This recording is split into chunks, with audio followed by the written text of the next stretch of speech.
Good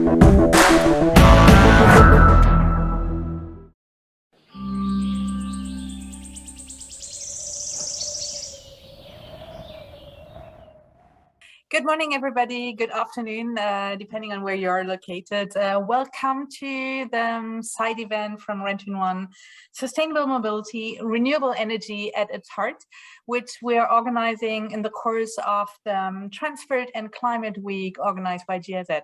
I'm very excited to have I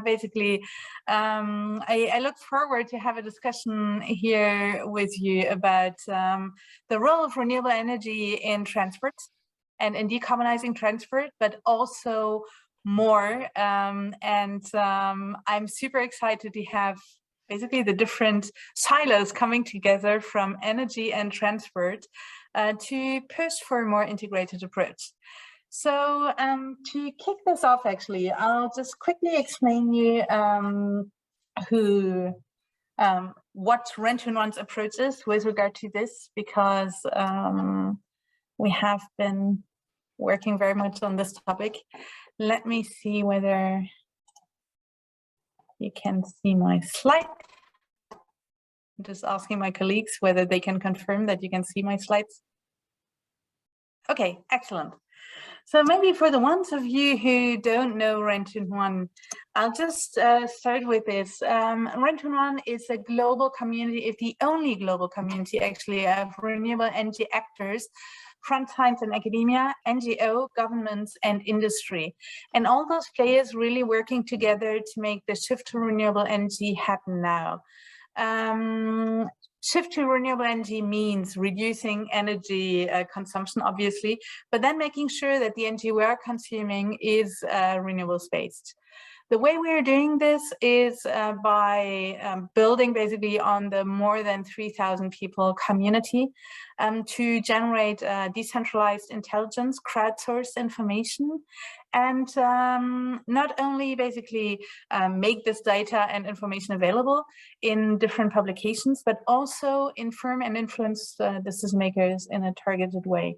So if you think about our pillars, there's clearly the community, there's the knowledge component, but there's also the dialogue and debate part, because we clearly see that we are speaking about shifting norms, changing norms, whether it is from decarbonizing transport or from renewable energy.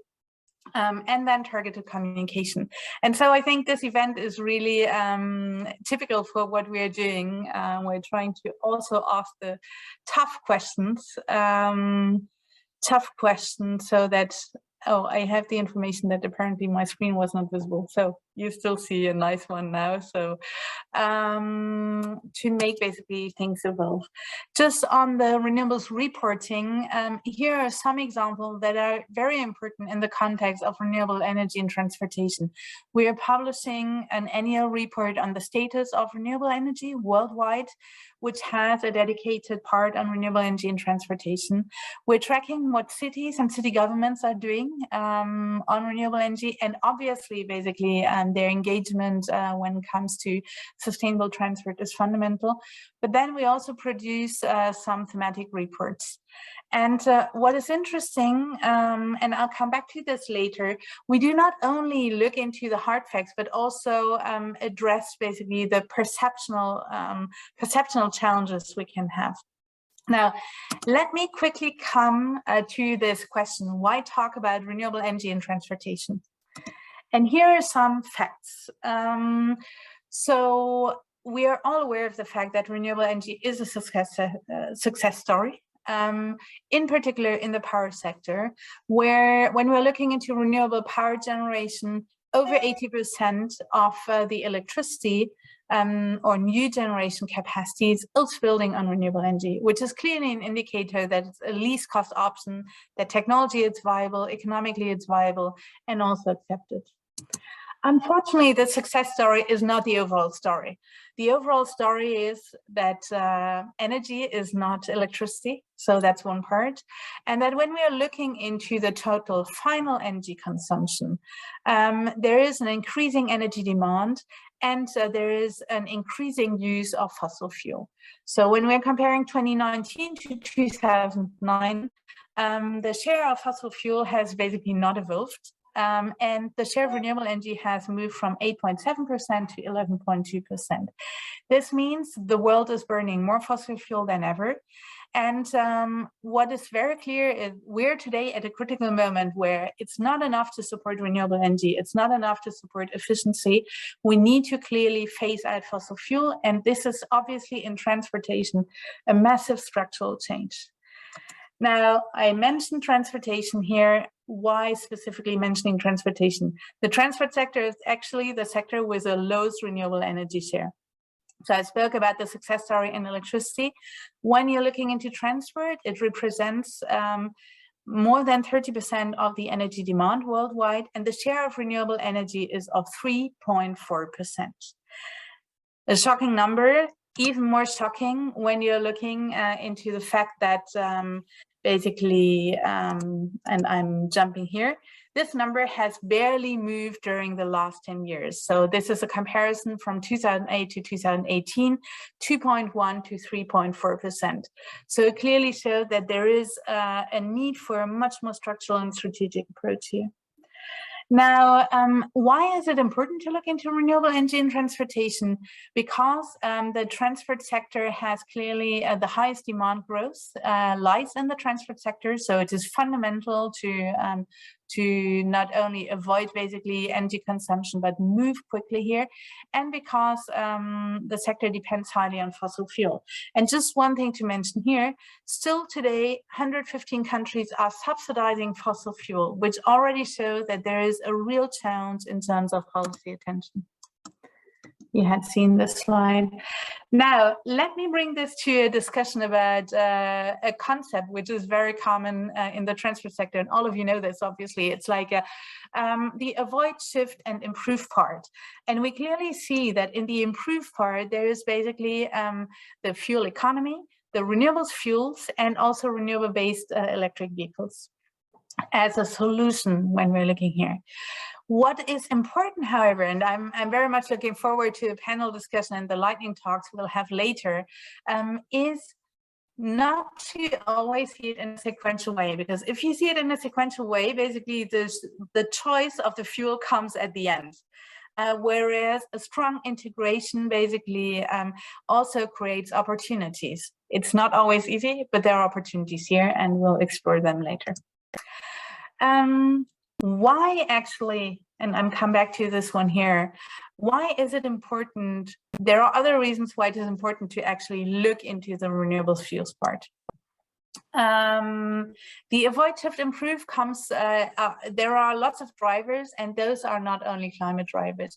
When we're however looking into CO2 emissions, we see that transport is responsible for 24% of global direct CO2 emissions, 16% of global energy-related emissions. And the reality is that the energy, fossil fuel, is basically responsible for 75% of the CO2 emissions.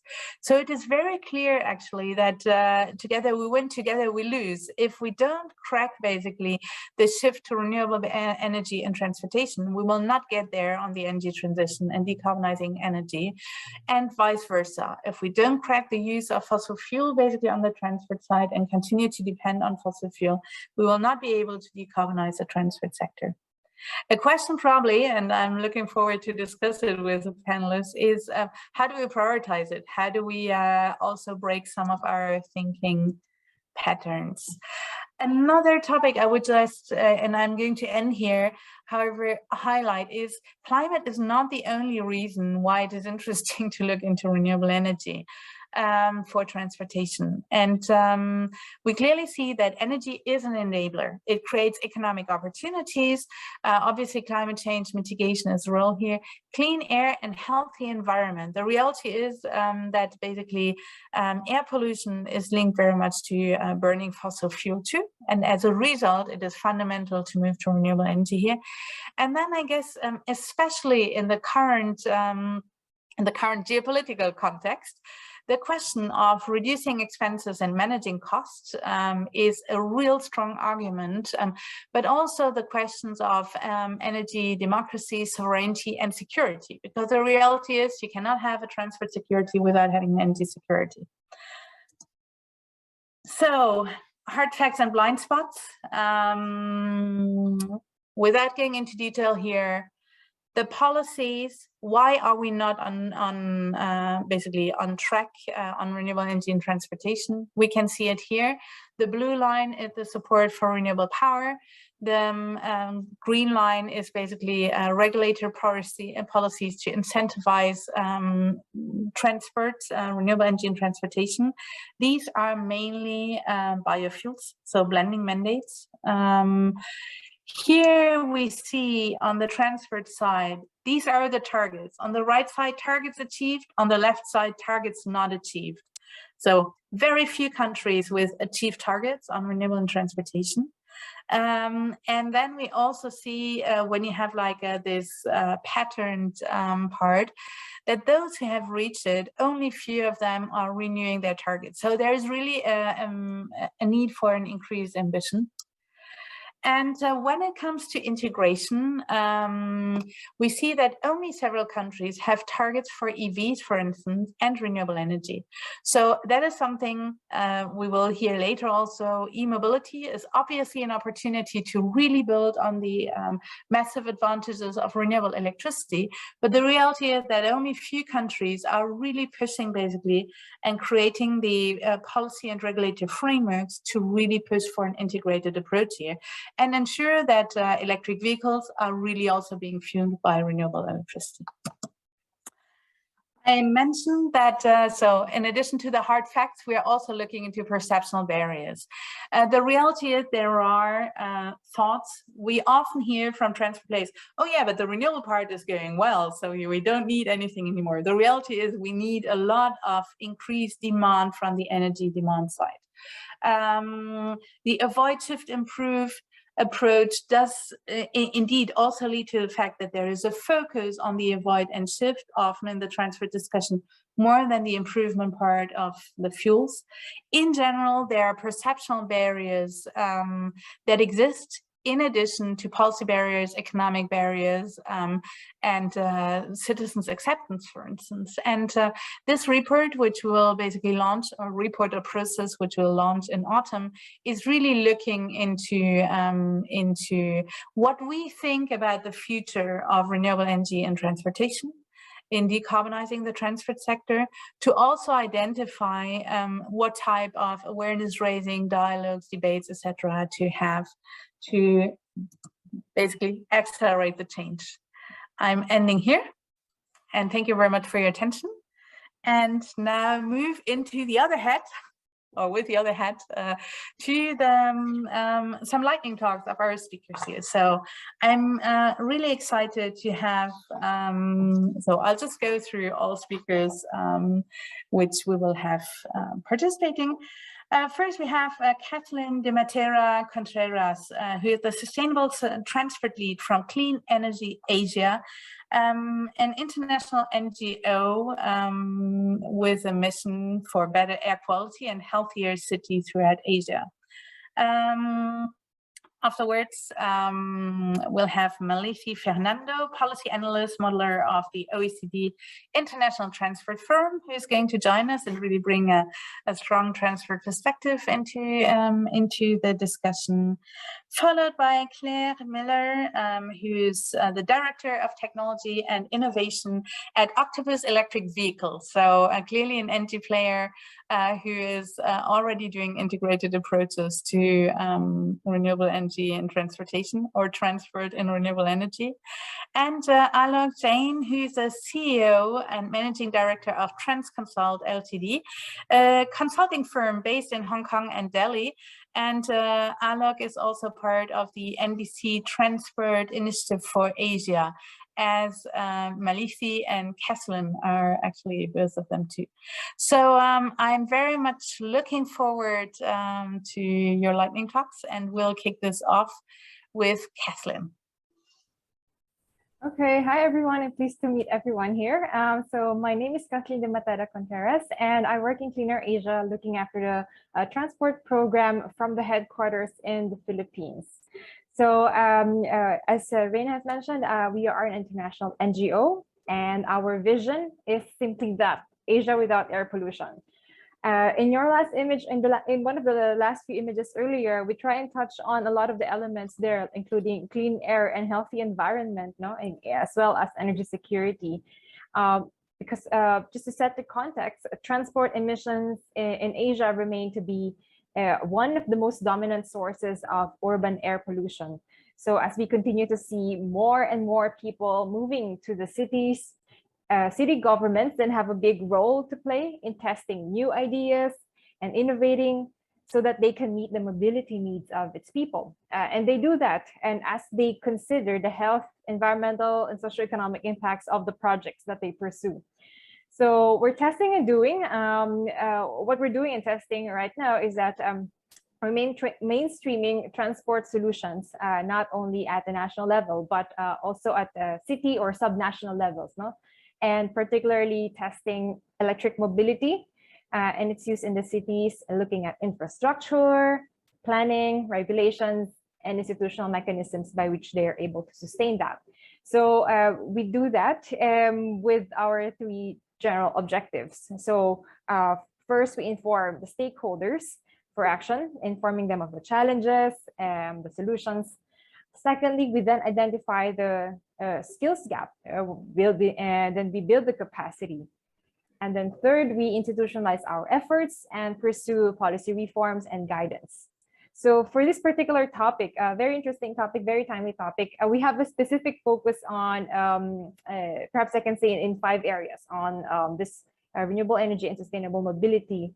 So first, exploring the impacts of that at the community level and city level. So of course, we see a lot of efforts moving towards the national level support. And so we're looking at informing the city level stakeholders here, no?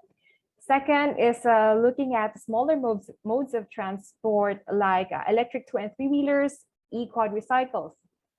And third, looking at the use of e-mobility in different forms for different uses, like urban freight. Fourth is on the charging solutions that would be fit for that environment. So of course, in Asia, you have a lot of unique transport modes, and so we need to cater to that, to those different modes of transport.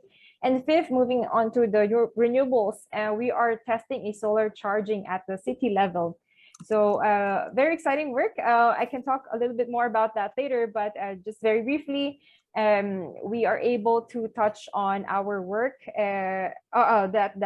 community level support by doing air quality management indicators and assessment, and identifying where are the most polluted areas and undertaking a spatial mapping. So it allows us to see the city's high-risk zones, where are the highly populated districts, where are the most vulnerable people, and what would be the services that we can test in these areas or in these districts. So that would be essentially that's the work that we do, and a brief information about our perspective on this topic. Mm-hmm.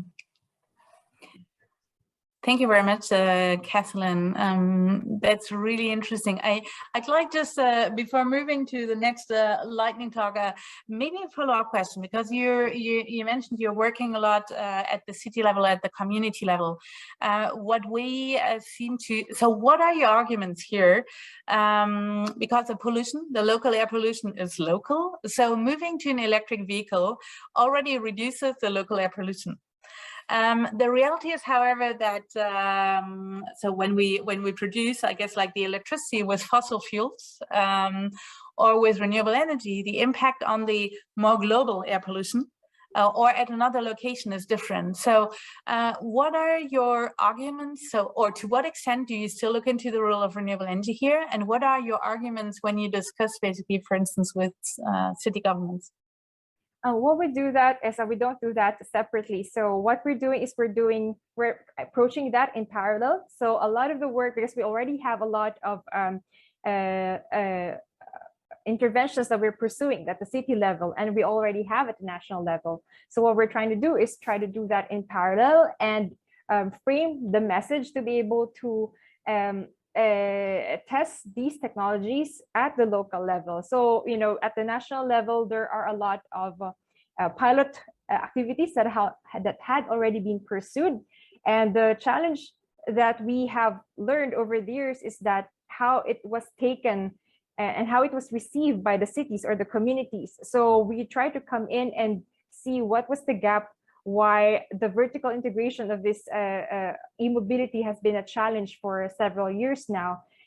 So we try and see what were the capacity needs that they have, why they did not scale up in the way that we imagined it when it was first tested a couple of years back. So we approach it and we frame it in a way that that it benefits them and that it impacts them. So that there's a little bit of discussion there now moving towards public health and air pollution. So because that is more, I would say, tangible in a sense, they can be more easily felt at the local level, and they can demand better.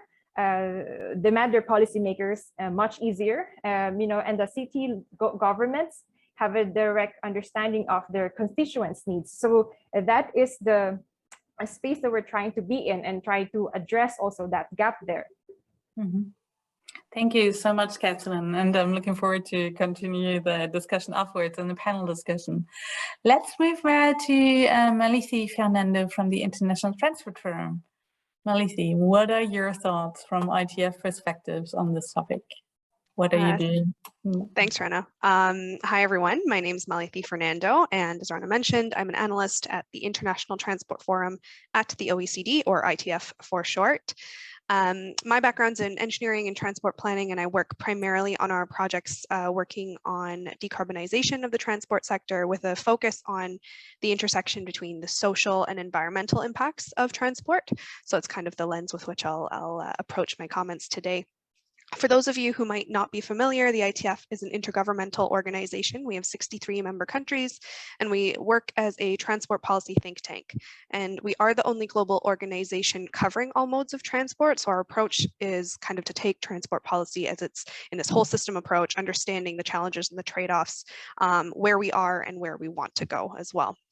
So I guess my comments on this topic are first off to take stock of where we are. I think Rana did a really great job of pointing this out. I just wanted to highlight a couple points she made on transport being, well, depending on how you cut the total pie, transport is the largest energy end use sector, and also the most fossil fuel dependent. As we saw, we're not doing particularly well at the moment in terms of incorporating renewable energy into the total energy demand, and we are responsible for 1/4 of the emissions from fuel combustion. So it's a very stark kind of picture to understand where we're standing today.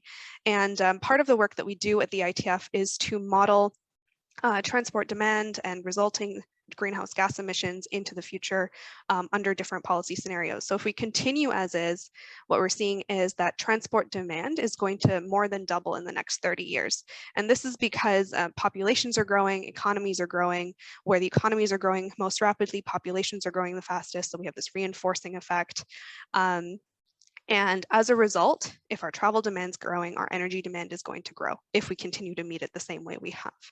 And it's really just continuing the trend that Rana pointed out. And so I wanted to make 2 points. One, that we need transport policies in order to reduce our energy demand, and that energy policies are absolutely necessary to reduce our transport emissions. So for the first point on transport policies, we've already seen the Avoid, Shift, Improve framework. It's a very simple framework, but it really describes exactly what we need to do. And it isn't a question of avoid or shift or improve. It really is this kind of package deal. It is easy sometimes to think of, electric vehicles as being the answer, but I mean, an electric traffic jam is still a traffic jam, as someone very astute once said.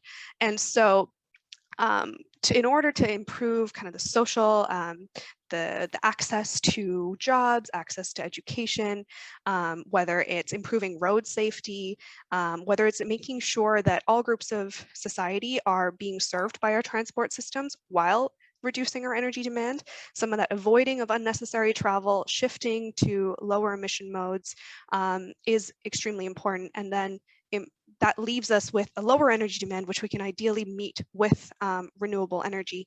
I think something Kathleen pointed out is using smaller vehicles.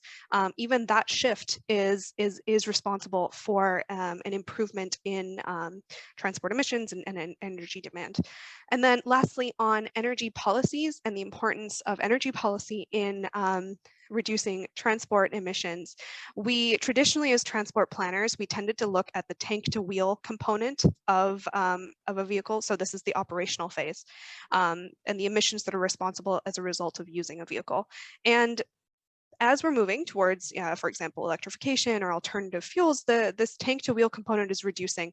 And sometimes we refer to zero emission vehicles, but they're not actually zero emission if we're looking at our full pathway. And that's really where energy and the upstream emissions become a much bigger part of the total picture.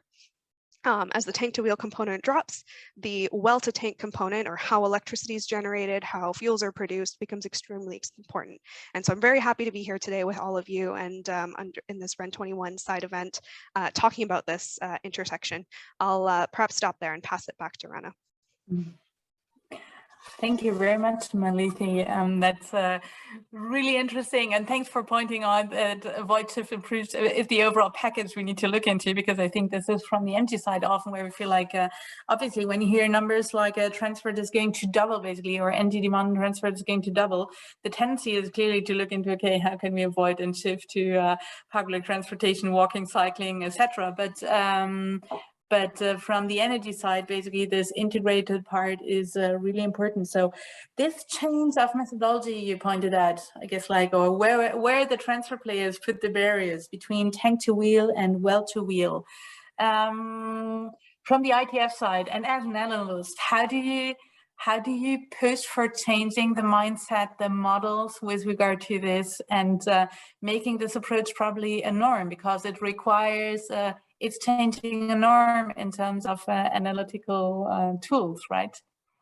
For sure, and I think it's something that's reflected in, if you look at some of our publications that are repeated every 2 years, like the ITF Transport Outlook, more and more the well to tank component of this whole well to wheel pathway is becoming something that we must address more concretely. We do also have a number of projects that are very focused on new technologies, new fuels, especially in the hard to abate sectors. And this is incredibly important, because this, of course, motorized travel is not going anywhere. They're absolutely necessary to get goods to people, to get people traveling across places that we can't just walk to. And so I think, so one, it's our modeling, it includes this well to tank component, and it's becoming something that we're very much focused on, building our kind of energy capacity, and also bringing together individuals, whether it's from industry or from country representatives, to ensure that we have this work towards improving the technologies and fuels, like I mentioned, in the hard to abate sectors like aviation, maritime shipping, heavy duty road freight, and also looking at the newer fuels, especially I believe in aviation and maritime, this becomes a bigger question, sustainable aviation fuels and so on. So yeah, I guess it's a joint approach, both from the quantitative side as well as in the policy discussions. Thank you very much. So let's move now from transport to energy. So not, okay, I shouldn't say it like this, to an energy voice, I guess, like Claire. Maybe you don't describe yourself as an energy voice, but Octopus Energy is probably historically coming more from the energy side. So what are your thoughts on this? What are experiences coming from the private sector also? Thank you, Rana, and thank you very much to REN21 for having me at this side event. It's an absolute pleasure to be here.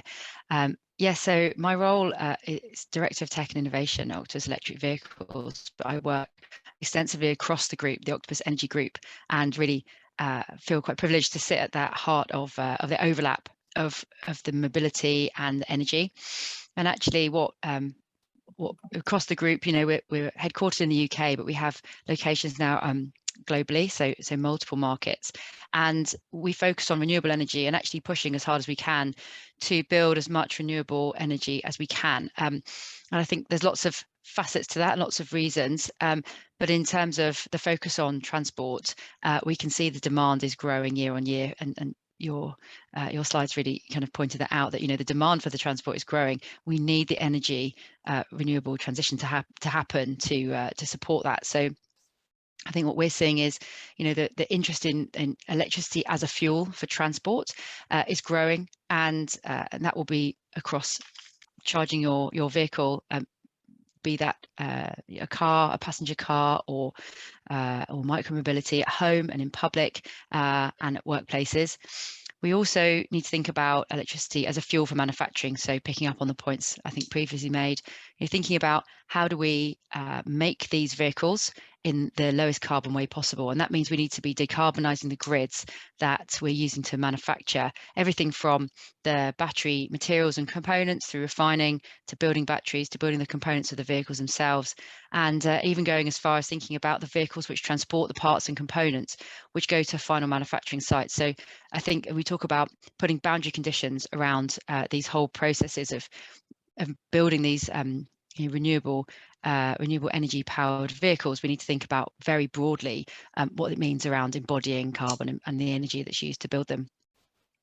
I think also something that we're thinking about a lot at Octopus is vehicles with electric propulsion is a way of decarbonising. We saw the data earlier around transport being about 28% of the polluting mix, but actually thinking about those vehicles as batteries on wheels, and that's something that we're very interested to explore with customers and with individuals and with drivers, thinking about educating and helping them to move themselves personally on that transition, thinking about this and not just as a vehicle and not just as a battery, but actually the battery component is very important in terms of moving to renewables. I think that's really the point I'm excited to talk about today and to get into the discussion, where we start to look at electric vehicles of all scales as excellent places to store energy as the renewable energy mix on grid starts to increase.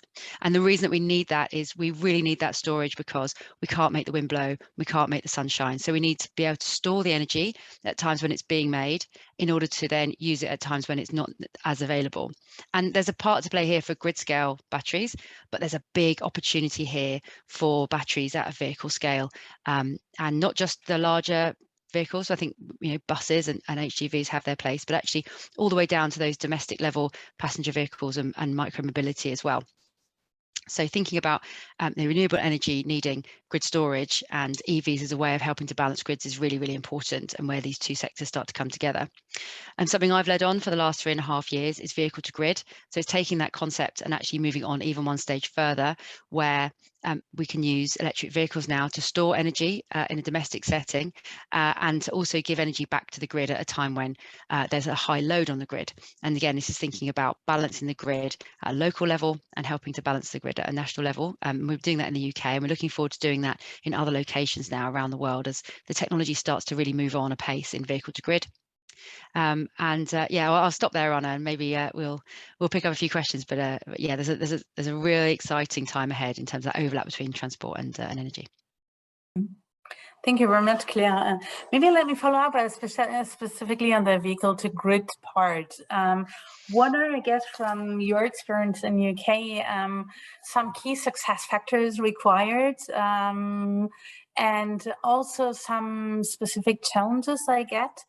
And on the challenging part, but also on the opportunity part, probably, what is your experience with different approaches from the energy and the transport side? Yeah, I think in terms of success factors, even rolling out to a small number of customers, on a Power Loop we had 135 customers, but actually even being able to roll out the technology just to those small number of customers and having an end-to-end customer journey was a huge success. As we look to the future of hundreds of thousands of vehicles, being able to provide this kind of connectivity and this kind of support to the grid, then every one of those vehicles will have a customer journey associated with it. And actually one of the challenges, I think, to take that part of the question is around individual requirements of the low voltage grids, and each country, each region will have its own specific challenges around how ready the grids are to accept this energy, and these individual connections, and what the regulatory frameworks are in order to get approval and to make sure that the grid's stability is maintained. I think that's going to be a big challenge going forwards. Okay, thank you very much. So let's move into another region. Look, I know you're also working on electric vehicles and renewable energy. So I imagine the end-to-end customer journey in India is, for instance, quite different. So what are your thoughts on this topic, the role of renewable energy in decarbonizing transportation? Thank you, Rana. And it was, I'll keep it short because a lot of things that I wanted to say has been said and covered. So I would avoid the repetition, but I will put it a little bit of a positive spin to this. So we are currently at a cusp of that revolution where we are at least, if you look at the transport system as a sum of parts and not as a whole, then at least at the vehicle level, we are finding that EVs are becoming financially viable. And you don't need any, if we take away the subsidies from fossil fuel, we are immediately making EVs as a choice for the customers, and people will go and buy them. And we are seeing that in Asia, where two-wheelers and three-wheelers, there is literally an explosion in EV ownership. China, 98% of the e-buses sold worldwide are in China. 60% of the total bus fleet in China has already been converted into e-buses. Every 5 weeks, China is adding a London in terms of e-bus fleet. 9,500 buses they are adding every 5 weeks. So these are really good numbers, and positive numbers which are leading the transformation. Now, obviously, this has got nothing to do with the energy side of, but I think this is a very important transition, which is then leads to the whole value chain, which is coming at the back end, and it will drive the change. And if you look at, again, from a renewable perspective, countries like India, China, they are building a lot more capacity in renewable. Obviously, I think the demand for energy is greater than the demand than the capacity that they're building in terms of renewable. So we still, from a percentage point of view, it may not look very encouraging. Yet the fact is that the additional capacity is being built. China is today leading the world in renewable power generation. So there's a lot happening. But what we need to look at, and I basically wear two hats here. One hat is, of course, from my commercial consulting company head. So we do a lot of work in helping clients in making that transition, putting the right kind of framework within the organizations to make that transition. But I also am a member of the Council for Decarbonizing Transport in Asia, and that hat is slightly different. But the point we'd like to make is basically there are three things that we have to look at. We have to look at the market, because there's nothing that works better than the market. And as I said, the market is already asking for cleaner vehicles, asking for cleaner energy sources. So I think that is really the right environment that we have created. The second thing that works very well is economics. And I think even that we are reaching that point where the countries are removing subsidies slowly. I mean, in Hong Kong, if you see, Hong Kong is a rich city. It has everything that makes it a city where people will go and buy cars. I think if you look at a price of a car as compared to the household income, Hong Kong really car is very affordable. And yet Hong Kong has one of the lowest amount of car ownership in the world. Only 4% of the total land area in Hong Kong is actually given to the roads. So there are no roads here, basically. Even if I look at the total urban area, only 16% of the urban area is actually roads. So there are no roads. 90% of the daily travel is made on public transport in Hong Kong. So it's a rich city, which is really giving and setting an example of becoming a role model for what a city should be like. So I think we need to create, so all the new areas that are being developed, and Asia, obviously with 60% of the population and very high degree of urbanization at the moment, building new cities, new conurbations, and it's really a perfect place where we can build completely new cities, which are zero carbon cities, which are renewable driven, which has the right kind of transportation infrastructure. So we don't go into that point where we have to solve a problem. We have actually designed the problem out. And I think that is the process we need to take into account. The third thing that comes into my mind is technology. And I think the role of technology is a totally underplayed in this whole energy policy discussion. And if you look at the efficiency that that can generate, and I have been a bus operator, I mean, I used to operate trains, I used to operate buses, and I can tell you that, you know, in the systems, that the old way of doing things versus new way of doing things, we can immediately reduce the energy requirements by 20–30% just by doing things the better way, you know, using technology. And I think that is, again, one of those areas, countries like, you know, India, countries like Indonesia, Philippines, I think these are the places where, you know, and technology is affordable today, and it pays for itself in 2–3 years. So this is really the area where we should be making a lot of investments. And so it's not a single point solution, not a linear solution. It's a multi, you know, directional solution, which then converges into overall objective of reducing, you know, reducing energy, so energy conservation, and at the same time transition to renewables. Mm-hmm. Thank you so much, Alok. I think this is indeed very reflective of the reality that we're speaking about, profound system changes here, right? And that there is not only one entry point, and also not only one type of decision makers to convince basically here. I'd like to build on two aspects you brought in.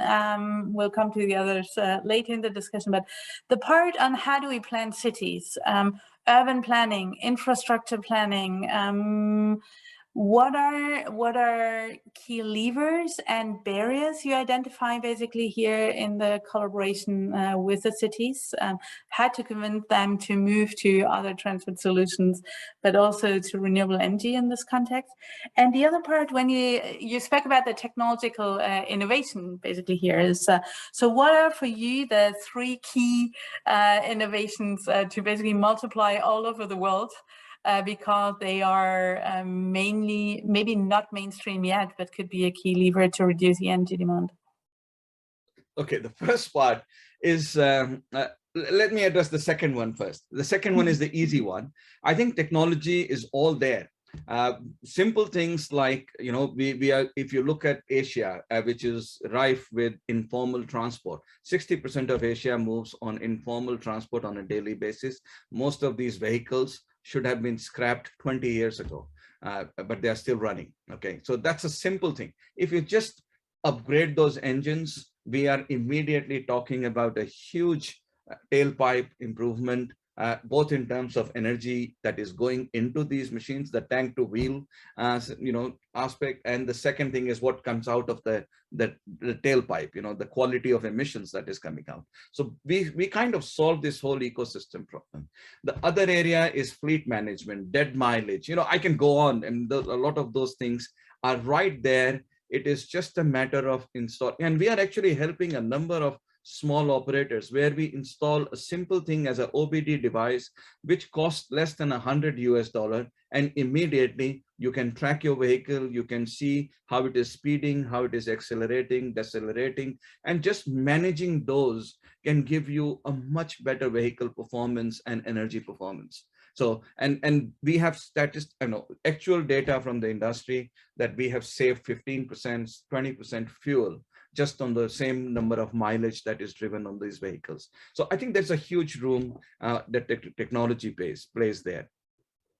So that, and I forgot the first question, Rana, if you can just repeat. It was about, basically you clearly pointed out how planning and urban planning, infrastructure planning is key.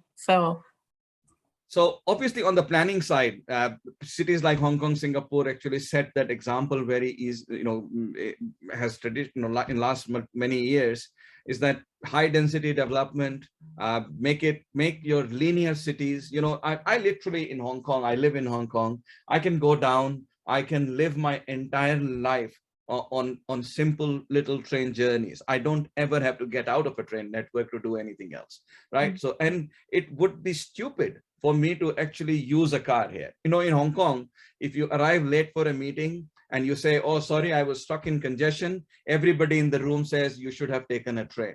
You know, and this is the fantastic thing here. where the CEOs of the companies, the ministers, the members of the parliament here take actually trains to go to their work.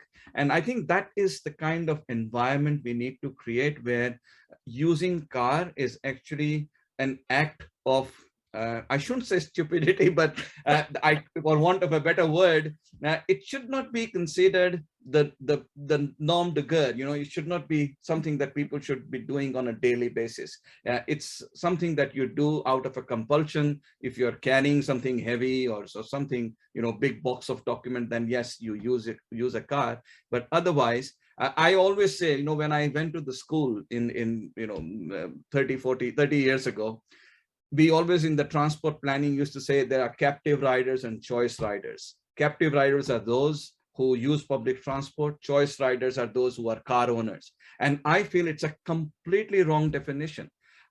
Captive riders are those who are sitting behind the wheel. They can't do anything. And people who are sitting on public transport are actually the choice riders. I can do my Instagram, I can do my social media, I can reply to emails, I can do whatever I like. I can break my journey, have a coffee. I mean, what kind of freedom are we talking about, right? So this is the mindset that needs to be changed in the cities, which I think it's a part education, part marketing, but end of the day, if the cities, the land use is designed properly, it just makes it natural. Here, we don't even think about using a car, honestly. Mm-hmm. Okay, thank you so much. I think this is a great leadway into a panel discussion, and one topic I would actually like to address with all my dear panelists here. So I'm asking my colleagues to bring Kathleen, Malithi, and Claire onto our virtual panel. Here we go. So you have seen, we have already received a couple of questions, but before moving to those questions, and if you see possibilities because you also see the question, to build on them in the discussion we're having now, please don't hesitate to do so. I would like to really bring to the forefront, we heard like policy, regulative frameworks, infrastructure, markets, technology. But also, I think, Kathleen, you had mentioned this, but actually, Aloe and Claire also, behavior change. Ultimately, the users of transportation have their word to say in their transport choices, but also in their energy choices. So what are your thoughts about their roles? How can they become allies? How can we convince them to become allies? What are your experiences here? Who would like to get first? Go ahead. I'll quickly start. So from the energy perspective, I think that thinking about how customers interact with their energy and how they have a choice is very new, actually, for most consumers of energy. And I think in the past it's been a very kind of top-down push, that energy was being generated in a very kind of hub and spoke model. So lots of big generating plants pushing out to more localized grids, and there wasn't really a dynamic feedback between demand and production. And as a customer, you didn't really have a choice about how you were consuming that, in as much as the price was pretty much flat to you, or at least quite maybe binary. We're moving into a world now where technology will enable customers to have far more control over how they consume energy, store energy, and use it in their day-to-day lives. And I think that's a very, very exciting and really important part of this transition, because it gives you a view on how you're using energy more generally. And by that, I mean, it starts to get you thinking when you do have an electric vehicle, or you're using electric transport more generally. So that's everything from e-scooters and buses, and seeing HGVs coming onto the road, which are using renewable sources. It makes you think about how you're using energy a lot more. And I think it makes you think about the price of energy as well being different at different times, because of different demands on local grids. So I'm excited for what e-mobility does in terms of nudging people's behavior to use energy at times when there is lower demand on the grid, and when the grids are greener. So I see it as a really exciting catalyst to changing individual behaviours. Thank you, Claire. Anybody else who would like to jump in here? Yeah, Aloe, please go ahead. Yeah, Rana, what other thing that I would like to add here is the information. And I think at the moment, the information on value chain is missing. So for example, when I switch on a light, I don't know where this light is actually, energy is coming from, whether it's coming from dirty fuel or whether it's coming from renewables. But the moment, let's say, I mean, and we have done a number of these kind of experiments, that you put two poles there, you know, for electric vehicle charger, and say one vehicle, one pole, the energy is coming from gas or diesel or dirty fuel, okay, any dirty fuel, and one is coming from renewable, and you see what people choose, and you will immediately see that people naturally, they want to be right, would do the right thing. So it's all about just providing that information right now at the grid level. And as Claire just mentioned, people just don't know. It's coming from a central source. We have just no idea because it's coming on the grid. We don't know what proportion, we don't know what is clean, what is dirty, and we just consume it. Because as a consumer, you just, of course, you don't want to compromise your quality of life. So that kind of, the moment we start to provide that information and give that choice to people, people will make the right choice. Mm-hmm. This also, it reminds me, like, so I'm living in Paris and there were all these electric vehicle fleets, and interestingly, they were running on 100% renewable electricity, but nobody was even mentioning this. So it was not seen as an added value. So very interesting feedback. Kathleen, you also want to jump in, I think. Yeah, sure.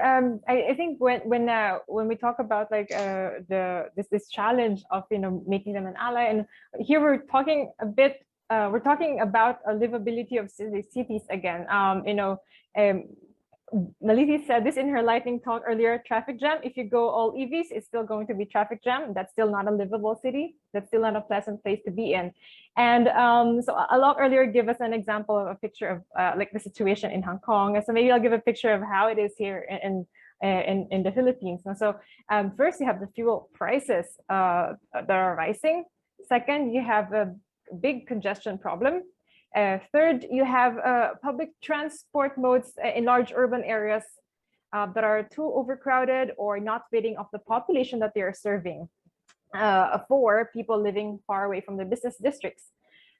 So think about that scenario, and the common challenge a commuter might be facing every day is that many who are able to would opt to use their private vehicles, never mind the fuel price, for as long as I can get to my destination fresh and in time. Because, you know, that's an interconnection of the public transport is a challenge. Second, many would continue to use the public transport, but encounter the 2 to 3 hour travel home. So 6 hours travel perhaps per day. So we observe a lot of people shifting to smaller modes of transport, including e-mobility, especially traveling directly from point A to point B, even if it's like 4 kilometers or 20 kilometers, I don't know, perhaps. And they are using their e-bikes, and some walking more than ever now to get to the next bus stop. So that really brings us to the important challenge of reframing the message and meeting the basic needs, providing equal opportunities, and packaging that, and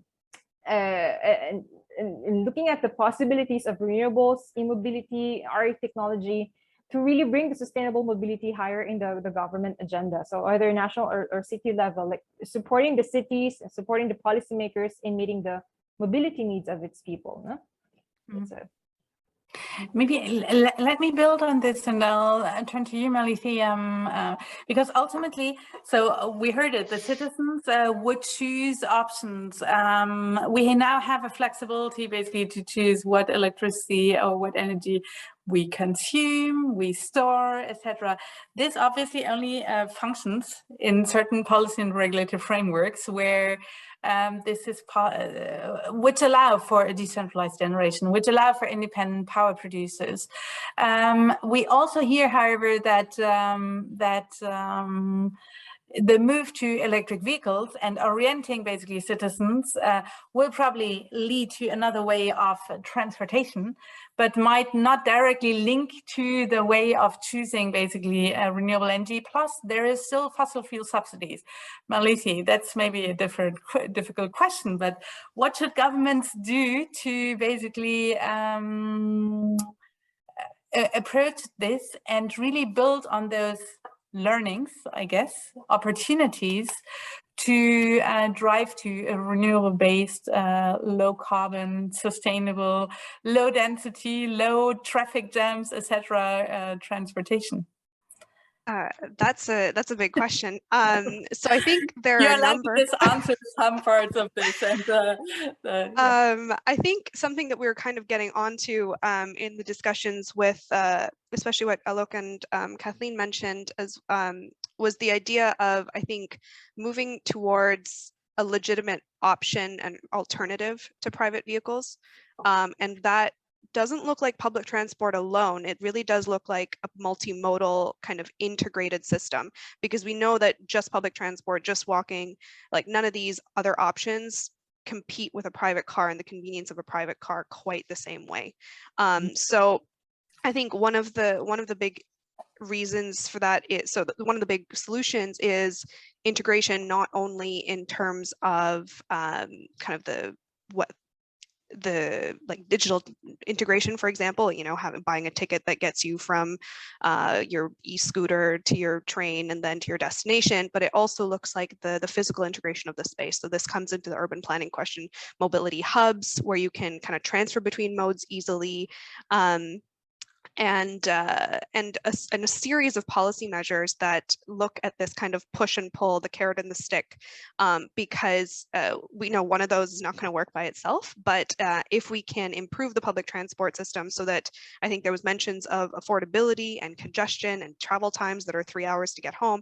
I mean, that's not reasonable. And so if we can address some of those aspects, not necessarily just through public transport or but through this kind of combined method, that is one area. And to do that, and in order to push people and push the travel behavior in that direction, you do need those improvements, but you also need the kind of the reducing of public or free parking. If I can drive somewhere and be guaranteed a spot at my origin and my destination, I'm much more likely to take my car or own a car than use this kind of plethora of options that could theoretically be available. And I know not all cities are there and all cities are working on it, but I would say multimodality is kind of this one big systems change that contributes to what we've been talking about.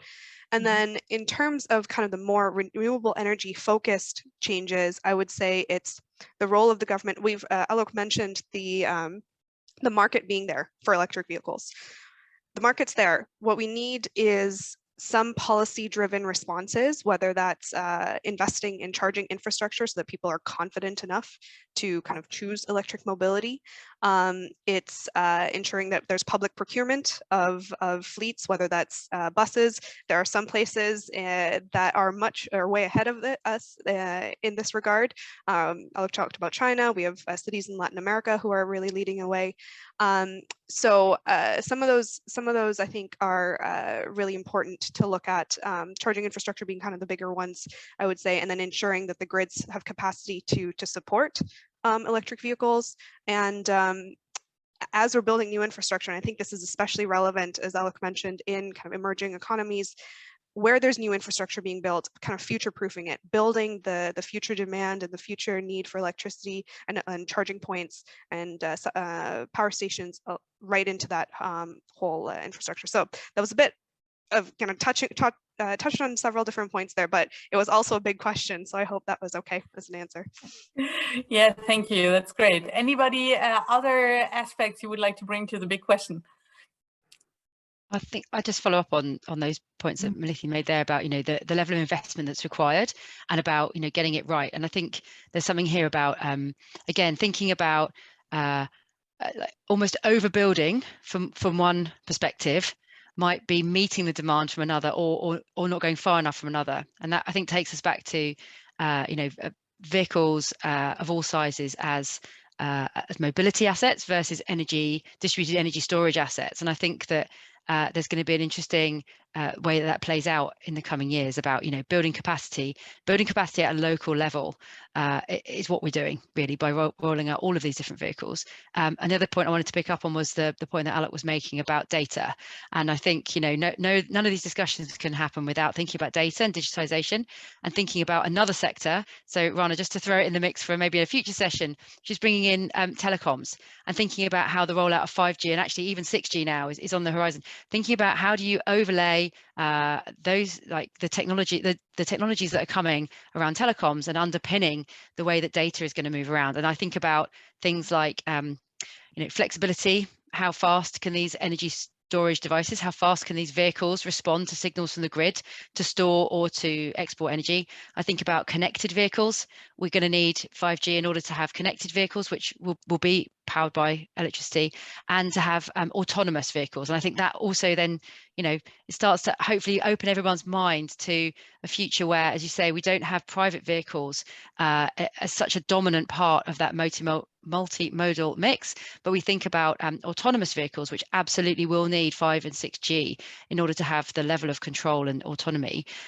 So I think that there's the convergence of different sectors is going to be required, and bringing it back to the customer.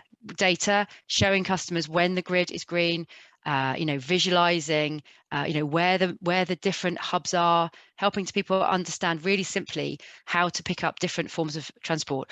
All of this is underpinned by data. Mm-hmm. Thank you very much. Yes, I think indeed the digitalization is something which is certainly the third D of all these transitions we're talking about. So a question, and I'll also integrate one of the questions which are here. Two things. You all spoke also about economics. The fact that fossil fuel subsidies, for instance, are basically also creating non-level playing fields or avoiding level playing fields. The reality that customers would choose renewable energy over a dirty fuel if they have the option. I would suppose that in many countries, just because of the economic realities, they would not do so if the renewable option was more expensive. And then the reality also that we are speaking about different types of business models and financial models. So there is another upfront cost also than just consuming. So consumptive spending on fossil fuel versus basically building up infrastructures. What are your thoughts here? Opportunities you can see, but also requirements to really make a renewable-based sustainable transportation a least cost option. Alec. Rana, so let me tell the good news here. The good news today is that renewable energy is already cheaper than any other form of energy generation, and that's the good news. So I think that hypothesis that if renewable energy would be more expensive than the fossil fuel based energy, I think is already it's no longer valid.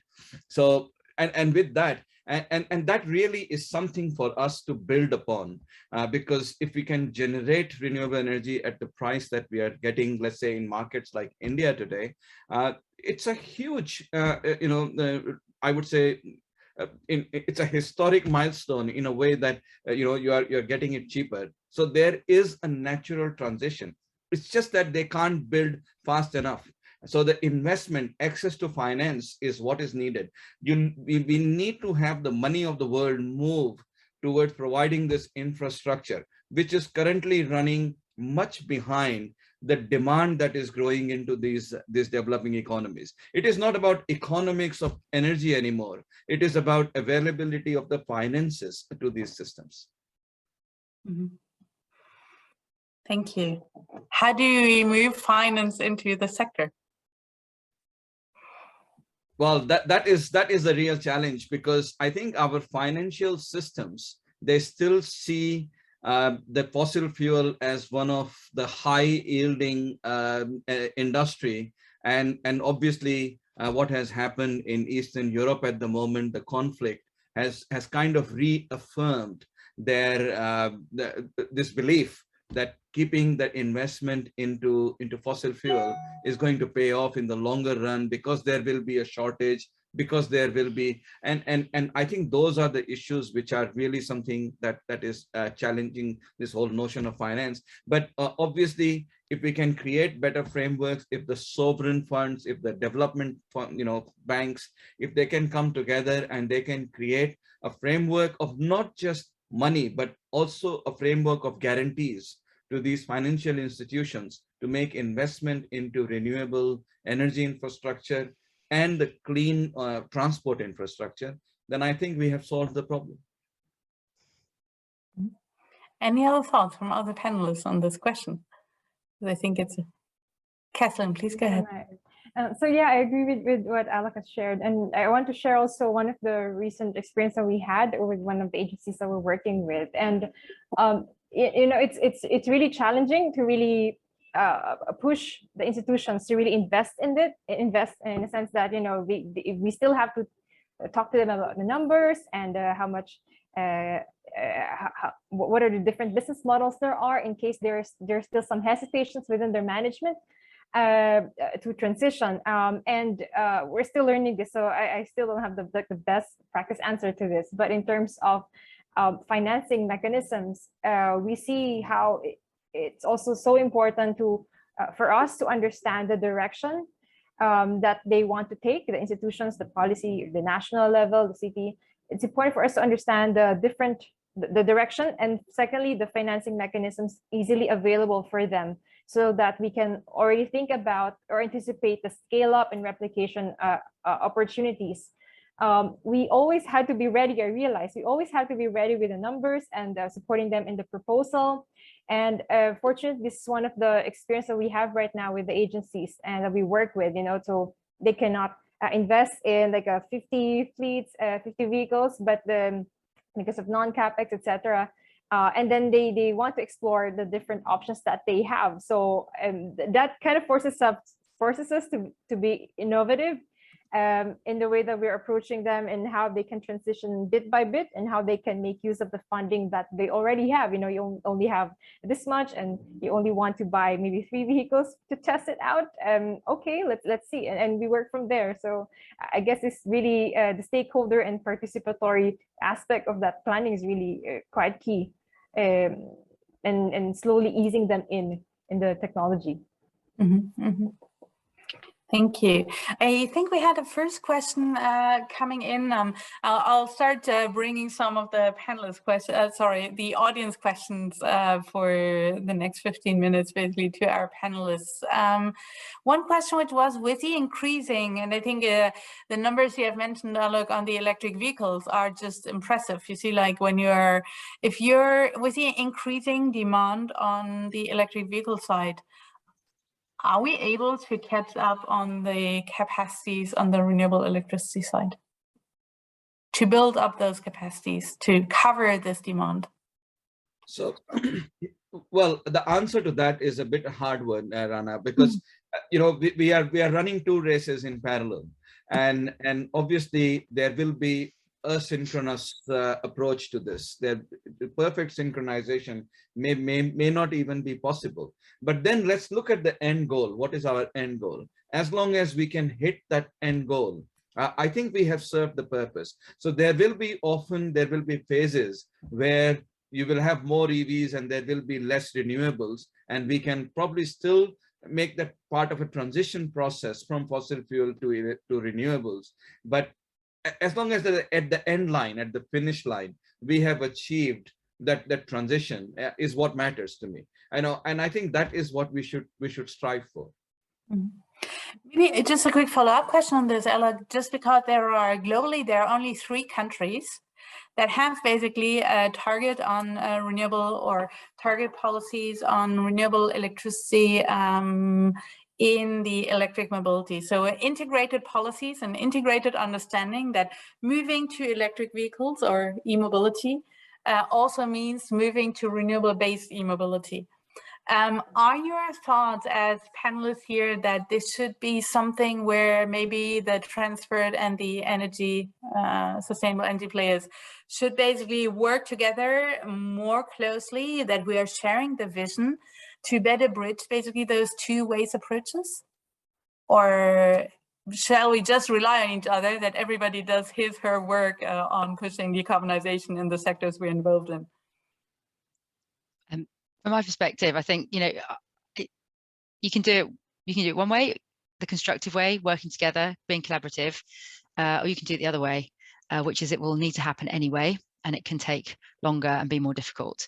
And I think certainly what I'm seeing, my small part of the world, is actually bringing together, you know, thought leaders from a national grid level, thinking about then from an energy generation perspective, how we push harder to go faster to transition to renewables, to Alok's point there about, you know, actually making the move and building, you know, renewables as fast as we can.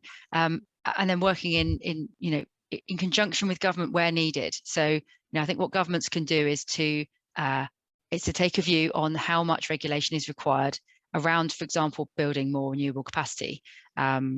Ultimately, they will have the last say in what the planning requirements are and what the you know, how fast that can go. And I think that that's where you bring together all of that thinking to go together and to go as fast as possible. And I think that's what we need to do. And I think the other way of doing it looks much slower and more difficult, and we'll miss the opportunity. So yeah, I would very much advocate for the format of being as collaborative as possible and going as fast as possible. As I said before, I think building out and a concern for overbuilding is something we shouldn't really worry about too much. I think we should go as fast as we can. Mm. Yes, and knowing that we're still very far away of overbuilding, so I think we can take the risk that we might be overbuilding. But exactly. Any other thoughts on the? Because the reality also is, I mean, let's be really honest. It is so easy to stay in our ecosystems. So it requires an extra effort to bring things together, understand that our approaches are different. We might use the same word for different concepts, that at the policy side, budgets are cut in a certain way, ministries are cut in a certain way. I'm not sure how many countries have a transport and energy ministry in conjunction, for instance. So what are your thoughts here? How can we collectively also drive for a more integrated approach with regard to this? Maybe I'll go ahead, Malithi. Okay, Malithi starts. Thanks, Kathleen. I think, Rana, it is very true that the decision making being siloed and the funding streams being siloed. I mean, the funding streams being siloed is really what I think leads to the decision making being siloed. I mean, if we are given money for a transport ministry to have make changes, less likely to share it with the energy side if for joint projects, then it's not constructive. So I think goal-based funding as opposed to the kind of siloed stream-based funding is one thing that it's a big structural change. Institutions are slower to change in some ways, but I think it's where some of the bigger changes are needed. I've also, I think, just anecdotally, I'm not going to name names here, but there are cities where bus fleets are being, feasibility studies are being done to understand whether we can change to a e-bus fleet. And the stopping measure is that, oh, well, the electricity grid can't handle it. So do we stop there, or do we kind of go beyond that and then make the connections that we need with the electricity, whether it's national or local level? It's just a really a shame if we go so far as to try and kind of see what's possible and try and act on what's possible and then stop there just because there's a bottleneck from the energy side, or vice versa, energy to transport as well. So I think it really does require us going kind of beyond our little fenced-in areas of work. Sorry, Kathleen. Kathleen, go ahead. No worries. Yeah, I'll just build on the discussion earlier on the collaboration aspect there. So we feel, and also in our experience, like the collaboration part and the stakeholder engagement really is one area in our observation as like one key gap. As maybe I'll give a situation here. So so the part where we test the e-mobility, for example, there's really a strong need for us to understand the characteristics of the local context. Too little emphasis is usually made on that part, like assessing the local context. No, and in terms of usability, and we learned this in one of our first set of pilot activities. Our partners were ready to test it for last mile goods delivery, but in fact, an important factor that we apparently need more focus on was the training or the one-on-ones for the drivers themselves, because we're mostly talking with the management here, perhaps, that's an example. But then at the end of the day, who's going to be driving these vehicles? Who's going to be testing that? If you're talking about goods delivery or informal public transport, you need to be able to reach out to them and understand what their needs are, or what are their KPIs. Their KPIs is that at the end of the day, I want to have money. That's the system that I have been used to. So you have to design something that will somehow ease them into that transition and make sure that they don't feel left out in this whole thing. And also the part where we think about where are they parking, how are they resting, where are they stopping, what are the different considerations that they have when choosing their vehicles. And we learn it's not just the size. They consider the level of security, the timeliness, etc. of let's say arrival and dispatching, which means you need to know where's the best place to suggest charging stations. So that informs how you will plan your charging infrastructure network, and eventually where you'll be situating your renewable energy technologies. That really is a key, that continued engagement with your target, with your potential users, to inform your planning. Mm-hmm. Thank you very much. Maybe just to build on this, decentralized, Alok, please go ahead. I just want to make a quick point to what Kathleen was saying, and it just occurred to me. Today, the irony of the situation is somebody who is running a 3-bus operation, it is harder for him to make a transition to an electric fleet as compared to somebody who's running a 3,000 bus operation. And considering that, what is happening in Asia, Africa, and Latin America, where the majority of the operation is actually informal transport, it is really difficult, for them to make the transition, because even the leadership, even the ministries, even if they are together, even if they're talking about renewable energy, they're talking about EVs, they don't include this whole bunch of people into their conversation. Mm-hmm. And we are missing out on almost 50–60% of the people who are just outside the urban areas, who are doing a very important work. They receive no subsidy from the government, and yet they are completely out of the loop. They have no access to any of the policy benefits or handouts or incentives that are given by policy mechanisms. Mm-hmm. Thank you. This really builds very well into the question I was going to ask, because listening to you, and also it's like there is also renewable energy allows for decentralization also of the generation. We're speaking about local mobility solutions also, at least so local might be city level, or it might be village level, it might be, however, also more decentralized. What are your thoughts on opportunity that might exist here, and business models existing here? I recall that there was in Kampala, for instance, Uganda, moving to renewable electricity, and 2 or 3 wheelers, electric 2 or 3 wheelers, created business opportunities and was actually cheaper for them, and in regions also where they did not have electricity access initially. So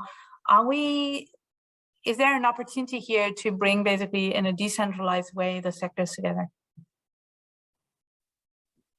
In terms of yeah. Oh, sorry. Go ahead. Sorry. No, go ahead, Claire. Sorry. I was going to shout out examples of technologies that are coming that might be interesting for these applications. So battery sharing and battery swapping, as opposed to plugging in, I think opens up some quite interesting opportunities to have collections of batteries together as swapping hubs, which could also provide grid backup for more rural areas, could provide storage, more small to medium size grid scale storage as well. So I think thinking about again, the transport model, how are you recharging these vehicles? And it can go everything all the way down to, you know, small batteries for e-scooters, for mopeds, two-wheel vehicles, all the way up to larger scale vehicles. And in China, you know, battery swapping is incredibly popular and successful. So I think, yeah, thinking about, you know, bringing together, you know, storage, swapping, different modes of transport can also bring more stability to the grid and opportunities for storage as well. So I think there are technologies out there that are being proven that will be applicable to the more rural applications. Because I think actually, although in the city there are big challenges around connections to grids, and you know, physical capacity to connect to grids is going to be a big challenge in cities because of the space, because of already congested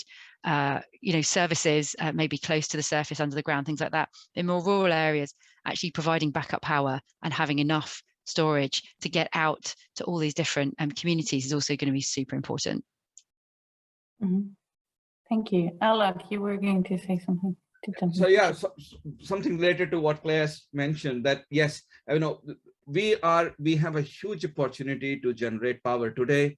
If you have a house, you know, in places like, let's say in Thailand, you can probably recover the cost of solar panels just by, you know, electricity saving within 2 to 3 years. But the availability of the infrastructure is very, very poor. And that really kind of, you know, hampers a lot of these affairs. People just say this is just too bothersome. I would rather pay, you know, 10,000 baht per month as my electricity bill rather than bother with all these installations and whatnot. So I think that know-how, that ease, that availability of that capability in the cities is very, very important aspect of that. That is one. And I think the second part is we need to also look at this whole ecosystem approach, where the batteries, they don't just have one life in the vehicle, they have a second life. You know, I was just looking at some numbers from McKinsey. By 2030, the demand for storage, energy storage, is going to be 200 gigawatts of battery. And if you look at how many batteries are going to retire by that time, you know, in 2030, that number is about 180 gigawatt of battery from electric vehicles alone. And I see that's a perfect synergy into this, where you can move these vehicles that retire from EVs, which still have 80% capacity in them. They could move straight into energy storage purposes, and that can bring down the cost of batteries. That can create a whole circular economy around that. And I think that is the kind of approach we need to look at. We can't look at silos and say this is EVs and now the batteries are discarded, so we throw them away. That's not how it's going to work. Mm-hmm. Yeah, I think the only risk with that model is that the batteries are lasting too well. So actually, I think the thing to watch out there is those predictions about the volume of batteries that will be available. I feel are quite overstated, given how batteries are starting to perform. So it's going to be, to your point, how fast can we see those batteries coming out into a second life and third life? Yeah, it's going to be could be a challenge there, because you might have to wait longer for them to actually be ready to then be used in a second life application. Mm-hmm. Malithi, you were going to say. Yeah, I just wanted to pick up on a couple of things that Claire and Alok had mentioned that made me think of one. I think outside of kind of environmental issues, some of the other, I guess, social issues that we're trying to address. One, I mean, there's the urban-rural divide. Oftentimes, there are a lot of solutions that we think of from the urban perspective, but the idea that this whole disaggregated approach that could be possible with renewable energy, really providing opportunities for non-urban or rural or peripheral areas. So I just wanted to kind of point that out. And also the conversation around changes in the labor markets. If we're moving away from a fossil fuel-based energy sector, if we are moving towards greater digitalization, greater automation, there's a huge shift that's happening in terms of the skill sets that we need, and having additional opportunities. So I think sometimes it's looked at as negative from a labor perspective, but really kind of the net benefits that are clearly there if we do move to a more renewable energy based system. So yeah, just wanted to bring those 2 points up. Mm-hmm. Thank you very much. And just on the infrastructure, before going to the infrastructure, there was a question on biofuels, and it's really interesting. I feel that as soon as we speak about transport, very quickly we end up at road transportation. We have the similar part on energy, we end up in power. Are we underestimating the role of alternative fuels here? Are we underestimating the reality that, especially in developing countries, we have second-hand, third-hand, fourth-hand markets, basically, and maybe the technological shift to EVs is not going to happen in the same pace? What is the role of biofuels or other fuel alternatives? What are your thoughts here? Maybe I'll start on biofuels because I have very strong views on that one. Biofuels to me are okay only if they come from waste oil. If they are coming, especially in developing countries, if they are competing for with food production, I think there is a problem here because we are still behind the curve. And I think food has to take precedence and priority in those things. And Asia itself is very populated. Many of these places, there is not enough capacity. Or if that leads to deforestation into those, then I don't think biofuel is really something that we should be going for. And the amount of biofuel that can be generated from waste oil is actually very, very little. And it can go into some niche transport segments of freight or something like that, or even I would say shipping. But I think the scope is very limited when you're looking at the entire transport as an ecosystem. And obviously you can't have dual energy vehicles. You can't have biofuel and electric in the same vehicle. So I think, having said that, if we are making a transition to a traction-driven system, electric system, then the scope for biofuel is very small. Mm-hmm. And maybe just to broaden this, there is a whole power to liquid question also, which could basically address sustainability questions on some biofuels. Because the reality is, in so many developing countries, the existing fleet is not an electric fleet. So what are the solutions here? So perhaps maybe I'll just come in here on some of our work that we're doing on the aviation side, just because it is from a road transport, especially for light duty vehicles, we do see direct electrification is kind of the most promising way forward. But one area where we are talking about power to liquid and kind of advanced bioenergy as opposed to kind of the first generation biofuels is in the aviation sector, where we have more energy efficient aircraft than we've had before, but it's still not enough to cut down aviation's emissions. And so being able to use sustainable aviation fuels with the existing aircraft, with the existing fleet, given that they're not going to expire for several more years, they do offer some more realistic benefits, we feel, than some of the hybrid or electric aircraft options. So that, I think, is an area where we do see the relevance. But I would agree with Aloe in where biofuels compete for food and things like that. It's a solution, but perhaps not a solution just all over.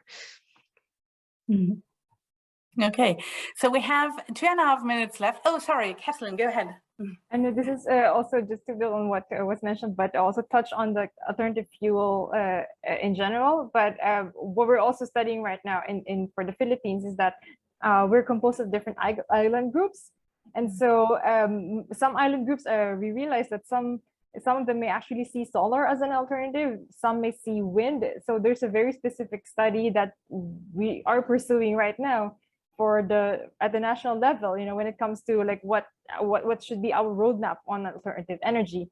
It's easy to describe it that way and think about it that way, but in reality, getting information and approaching new set of stakeholders is another set of challenge altogether. Like, this would be agencies that we haven't really met in the past, like including because the ecosystems also require us to get in touch with the likes of perhaps electric cooperatives and also the different stakeholders in the different island groups. So yeah, indeed, there's really a need to look into this further for different contexts.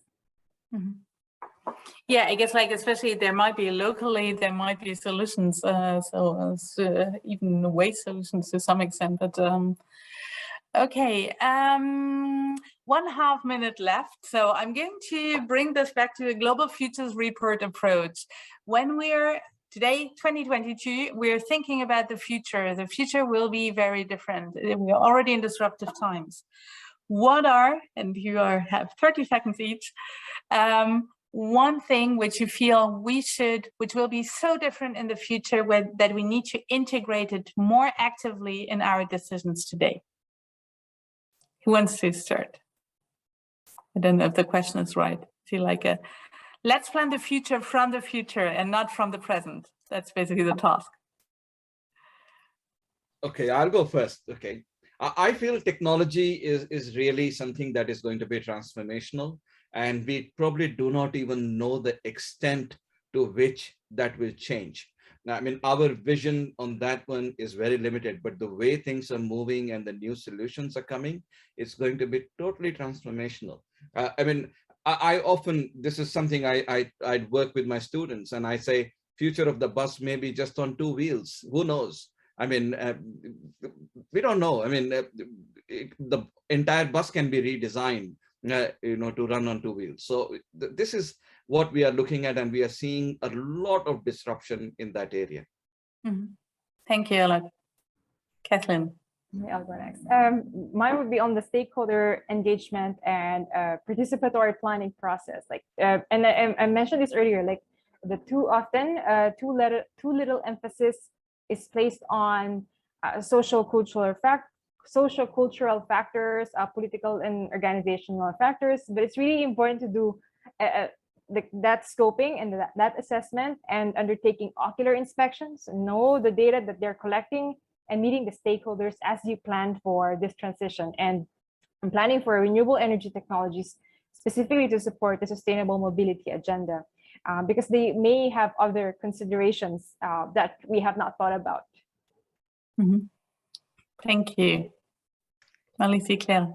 I think I would say addressing some of the institutional challenges that prevent collaboration between whether it's the telecommunication sector or the transport or the energy, digitalization, all this stuff. I think I would say that, and I'll squeeze in a second one, moving away from private ownership, moving towards shared or mass transport options, especially as Claire mentioned, moving towards automation. I love how she said automation or moving away from private vehicles. So the default there was kind of shared vehicles there. And so, yeah, I would say if we're looking far into the future, that's what I would say. And Claire? That's made my life quite easy. I was going to say data and digitization is what underpins all of this. So we need to do as much as we can with what we've got right now, be that transport, be that energy, be that production and storage. We need to do as much as we can in the moment as we're going through this transition, and data and digitization does that, and it also starts to democratize access and understanding for customers and individuals. So that's the thing I think that underpins all of this, and that gets me very excited is, how do we push towards all of these on all of these fronts using data and digitization. Mm-hmm. Thank you so much to all. It wasn't very thinking about the use of my electricity, and I had to plug my computer in. So that's probably also the part of anticipating what we need to do, right? So I would like to thank all of you for a super dynamic discussion. This made my moderation role really easy. Yeah, I hope that the audience also appreciated the discussions. And thanks again to GIZ for organizing the Transport and Climate Week, and looking forward to continued discussions online and other events, etc. Thank you. Thank you very much, and have a good week.